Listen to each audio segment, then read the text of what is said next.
आएंगी। हाँ, नुकसान तो होता है हमारा।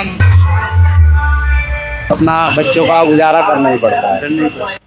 नमस्कार दोस्तों, आज हम आए हैं उन असली कलाकारों के पास जो मिट्टी को रूप देते हैं और गणेश जी की प्रतिमा को तैयार कर देते हैं गणेश चतुर्थी के लिए।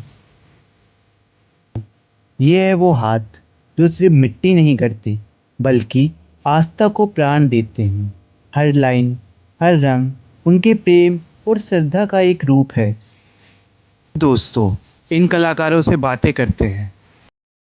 बनाते हुए आपको क्या सुकून मिलता है? सुकून मिलता है, हमें इन्हें बनाने में भी अच्छा लगता है और हमें मेहनत भी करनी पड़ती है, लेकिन हमें ऐसा लगता है हम भगवान को हम अच्छी तरह बनाए, सुंदर से सुंदर बनाए। हमें अच्छा लगता है बनाने। बहुत अच्छी बात की है आप, बहुत अच्छी बात की है आपने।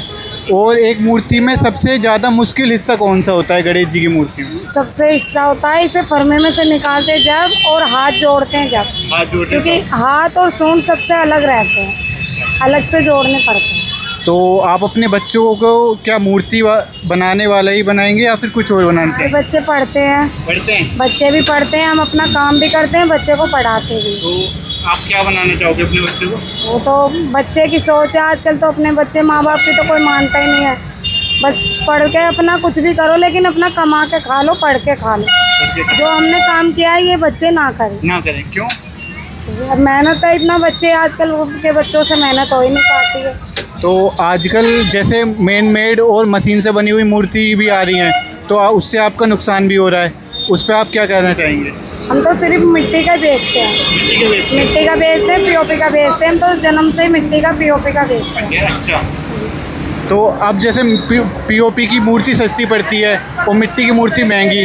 हाँ, नुकसान तो होता है हमारा, नुकसान तो होता है, क्योंकि मिट्टी की हम 10 पीस बनाते हैं जब 5 ही निकलता है। अच्छा, इसलिए कच्ची मिट्टी रहते हैं, इधर उधर रखने में भी नुकसान हो जाता है और बारिश में भी जरा सी बूंद गिरते घुल जाता है। तो एक ऐसा भी है कि मिट्टी की मूर्ति जो होती है वो जल्दी टूट जाती है, जिससे अखंडित मूर्ति बिकती नहीं, तो उसमें आपका नुकसान होता है। नुकसान हो जाता है, तो उस पर आप कुछ बोलना नहीं चाहेंगे? इस पर क्या बोले, अब हमारा किस्मत ही ऐसी है, अब लोगों को मिट्टी चाहिए, मिट्टी चाहिए, इसलिए मजबूरी में दुकान चलाने के लिए मिट्टी का हमें थोड़ा बनाना पड़ना है। तो अभी जैसे गणेश चतुर्थी है तो इसलिए मूर्ति ज़्यादा बिक रही हैं, उसके बाद आप क्या करते हो? फिर हम नवरात्रि का लगाएंगे। नवरात्रि? हाँ, फिर गणेश लक्ष्मी दीपावली का लगाएंगे।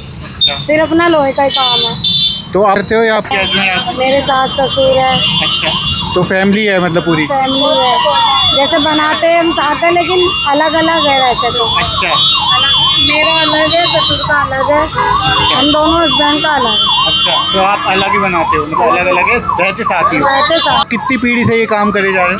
जैसे मुझे तो 11 साल हो गए हैं शादी को मेरी, वो जब से मैं इनकी लाइफ में आई हूँ जब से कर रही हूँ। तो आप भी मूर्ति बनाते हो साथ में अपने हस्बैंड के? हाँ जी, अब शादी के बाद तो करना पड़ेगा इनके साथ। तो जैसे आपकी बनाई हुई मूर्ति घर पे जाके पूजी जाती है, तो आप उस पर क्या बोलोगे? बोलते जय बाबा, ओ क्या कहते हैं, गणपति जी, गणपति बाबा मोरया। अच्छा, गणपति बाबा मोरिया, अगले वर्ष तू जल्दी आ, तभी तो आपकी मूर्ति बिकेगी। तो आप अगले साल भी मूर्ति लगाओगे? हाँ, अगले साल लगाएंगे। बढ़िया। आपकी कौन सी मूर्ति आपको सबसे बढ़िया लगती है जो आपने बनाई हो? बनाइए, देखो ये वाली मूर्ति है।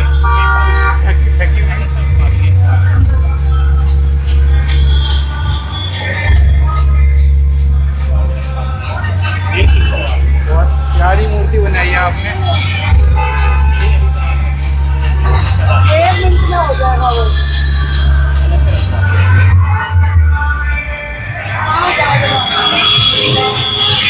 की मकसद क्या है? रोजी रोटी या भक्ति? गणेश जी की आप मूर्ति बेच रहे हो, तो आपके हिसाब से क्या है?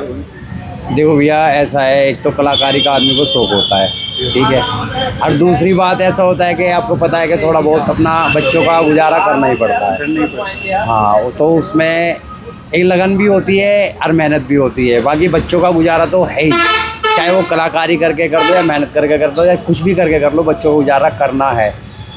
तो अगर आप अपने बच्चों को क्या मूर्ति बनाने वाली की कला बताएंगे या फिर कुछ और बनना सिखाएंगे? भैया देखो, अभी तो जितना मेरे बस की है उतना पढ़ा लिखा रहा हूँ उन्हें मैं, और बाकी देखो उसके नसीब में वो तो कोई तय कर नहीं सकता है कि उनके नसीब में क्या है। अभी जैसे आपने मूर्तियाँ ढक रखी हैं बारिश के चक्कर में, तो ये जो गीली मूर्ति हो जाती हैं वो बिकती नहीं होगी मार्केट में? नहीं भैया, जैसे ये गीली मूर्ति हो जाती है, हमारी मजबूरी हो जाती है, जैसे ढकी हुई हैं ये, जैसे गीली निकलती हैं फिर ये सूख जाती हैं, तो उसके बाद पेंटिंग वेंटिंग हो जाती है। तो बारिश में ढक रखी हैं, थोड़ा बहुत जैसे वार्निश मार रखा, थोड़ा बहुत अगर जो पानी भी पड़ेगा मूर्ति के अंदर तो वो गीली नहीं होगी, बह जाएगा वो। तो जैसे बनाने भैया कितना खर्चा आता है, कितने की बिकती होगी? भैया देखो ऐसा है कि इसमें एक जैसे हमने मूर्ति बना ली, एक मूर्ति बनाने में इसका कोई वो नहीं है, इशू नहीं है कि कितने की ही हमें बेचनी है। अब कोई कस्टमर ऐसा फंस जाता है जैसे 1000-2000 रुपये फालतू भी दे जाता है, कोई कस्टमर ऐसा फंस जाता है कि 1000-2000 रुपये कम भी दे जाता है।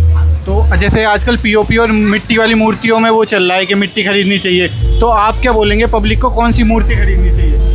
देखो सर ऐसा होता है, जो मिट्टी की मूर्ति हैं वो मिट्टी की मूर्तियों में क्या है कि सर देखो वो अपना छोटी मूर्ति मिलती हैं, बड़ी बड़ी भी बनती हैं, लेकिन उसमें उठाने रखने में दिक्कत होती है मिट्टी की मूर्तियों में। अब इसमें क्या होता है कि छोटी मूर्ति लो आप मिट्टी की घर के लिए वहाँ पे रखो, फिर वो क्या होता है कि सर वो आपकी जब चलाना हो तो टेक टप लिया, उसमें टप में रखा अपना, और वो अपने पौधों में गणपति में तो घर के घर में ही रह जाते हैं। तो विसर्जन के लिए नहीं जाना पड़ेगा, घर में विसर्जन कर सकते सर।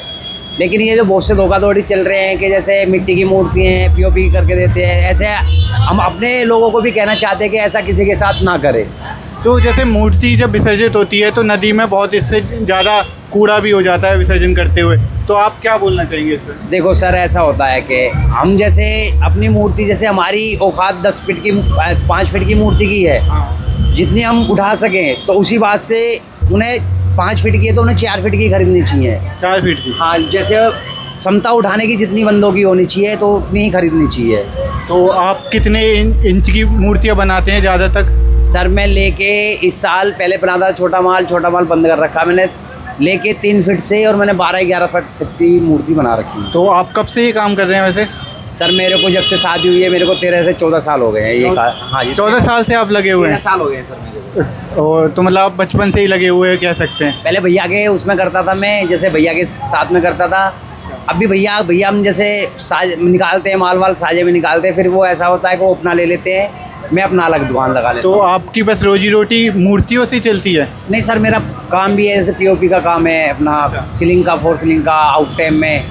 तो मूर्ति बनाने में उतना फ़ायदा नहीं हो पाता? नहीं सर देखो इतना तो फ़ायदा नहीं हो पाता है, लेकिन ऐसा होता है ना कि जैसे अपना अच्छा भी लगता है, बच्चों का गुजारा हो जाता है। ऐसा है कि हमारे अंदर कम से कम 12 से 13 साल यहाँ पे होते गए रहे, पहले लोहे का काम करते थे हम, तो ऐसा है चोरी चकारी से, छीना झपटी से बच रहे हैं, दिल को शांति है, सुकून है। तो भाई जब आपकी मूर्ति बना के कोई घर पे ले जाता है, कहता होगा कि आपकी बनी हुई मूर्ति बहुत अच्छी है, तो आपको बढ़िया लगता होगा? बढ़िया लगता है सर, बुलाते भी हैं हमें वहाँ पे, कहते हैं सर हमारे उसमें आओ, हमसे मिलो, हमारे पास आओ एक बार। तो आपको मतलब बहुत अच्छा लगता है जब कोई बुलाता है आपको मूर्ति की वजह से? हैं? आपको अच्छा लगता है मतलब? हाँ सर अच्छा लगता है।